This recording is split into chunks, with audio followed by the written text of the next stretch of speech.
happen is a MRF is a material recovery facility, and it's really just a big factory. And so imagine your commingled recyclables, your cans, your bottles, your paper, all kind of going down this big conveyor belt. And then they're going to get separated out. And the first way that it might get separated out would be like a sticky conveyor belt or something with like little steps on it. And so what's going to happen, this would be on an incline.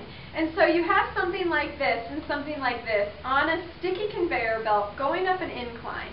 And you can imagine this will stick to the conveyor belt and go off into one direction of the factory, whereas the can is going to roll backwards and not stay on this conveyor belt. So right there, we've separated out cans and bottles from paper. So then the other thing that might happen is, this is very common, if you can imagine this going down a conveyor belt, and we've got a steel can here and we've got an aluminum can. So we can probably all guess what could mechanically take out a steel can. So I'll let the peanut gallery answer. Magnet. A magnet! Good job! So what is going to happen when this goes down the conveyor belt and there's a magnet right here, this steel can will attract to the magnet and then it will be kind of taken off into another part of the factory. So we're left with an aluminum can, and this can be a tough one. There's something called an eddy current, which is the counter current to a magnet. So imagine this being attracted to a magnet. When this goes under an eddy current, it actually is repelled from the magnet. Well, two magnets, in fact. The eddy current, which would then kick this off. So instead of attracting, this is pushed off. All right, so we are now left with plastic and glass. And so there are, these are plastic bottles, and most often in North Carolina, communities really only want bottles. So the main thing, the difference between these two, is that one is clear and one is colored. And so this is a number 1 and this is a number 2, and that's commonly what people want to collect. So these can maybe be separated out at this factory, or they might be separated out at a second factory. And so it might just be that they bale all plastic bottles together and then it goes somewhere else. But one way that you can separate these, because of their inherent differences, is as this is going down the conveyor belt, they're going to shoot lasers and light through these two products. And you can imagine a clear product, the light is going to go through and be seen on the other side. So the machines in this factory are so sophisticated that they know to send this off in another direction because light has gone through it. Whereas light will not go through this one, so it's going to reflect back and it will be sent off into another direction. Now, another way that you could maybe separate these is subsequently down in the processing. Well, the difference between a number 1 and a number 2 is that they have different densities. So density refers to kind of its weight. So if you were to put these in water, one will float and one will sink. And then another way that that can be handled on the conveyor belt is because one is heavier than the other, if a shot of air is given to both of these bottles, but at different kind of velocities, I guess. If it's a little bit of air, it might not push this one because it's heavier than this one. But if it's a lot of air, it might push this one, or vice versa. So anyway, a little bit of air won't push this one, but a little bit of air would push this one. So density can be used either with air or water to separate these out based by weight.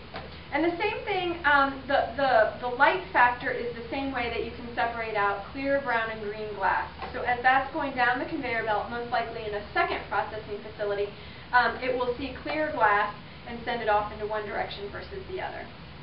Now, I'm going to bust a couple of myths right here, and I'm going to answer some questions that we often get questions about. So, what should I do with my plastic bottle cap? Well, this is a number 5 polypropylene, and we're not asking you to take this little ring off the plastic bottle. So what we recommend is that you take the air out of the bottle and you put the cap back on. So the reason why a lot of your processing facilities don't want this cap is because what happens is when this is full of air, like this, and it's going to get into the garbage truck or the recycling truck, it's going to go to the MRF, it's going to get baled, it's going to get compacted multiple places. There's an opportunity for the air to be taken out of this bottle, causing this lid to become a projectile, and it could harm people in the factory. So that's why we recommend you take the air out, you put the lid back on, and then you put it into your recycling bin with your lid. So we'll talk a little bit about why this lid can be important and how it has value in a little bit when we talk about recycling market. Okay, one more thing I want to address about plastics, because people have a lot of questions about plastics. So this is a bottle and this is a tub, and many communities only want bottles where the neck is smaller than the base. So why is that? Why can't we recycle them? They both say a number 2 at the bottom. You can see them, both say number 2. But what is the difference? This is blown plastic and this is molded. So let me tell you a little story. Think about pancakes and biscuits. So biscuits and pancakes both have the same material, let's say, or ingredients, I should say. Flour, milk, and eggs, right? But biscuits have them in a different quantity than pancakes, which is inherently what makes pancakes runnier than biscuits. And because of that, one is cooked on the stove and one is cooked in the oven, and they have different temperatures that they're cooked at for different lengths of time. So, even though these both have a number 2 on them, and they're the same kind of plastics, they're still made slightly differently, which causes them to be recycled at different temperatures and recycled differently. So that is the why many communities only accept bottles, and a tub can be considered contamination even if it has the number 2. And we'll talk a little bit about this again in the market section as to why some communities do accept these. All right. So, go back to the slide here. So these are some of the recycling facilities in North Carolina, and you can see that there are dual stream and single stream, and single stream would mean that it is commingled together, and dual stream means that fiber comes in on one conveyor belt and cans and bottles would come in on another conveyor belt. Okay, then just to wrap up, so this recycling cycle, we've collected the material, we've processed the material, we've maybe made it into a new product, and now we have to buy it.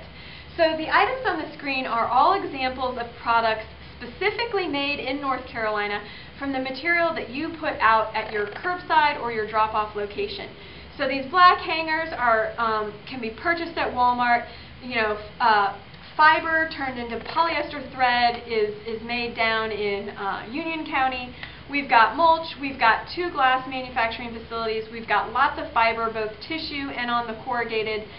There's a plastic bottle recycling facility making new bottles to bottles in the Spartanburg, South Carolina area. So we need to look for and buy these products made with recycled material.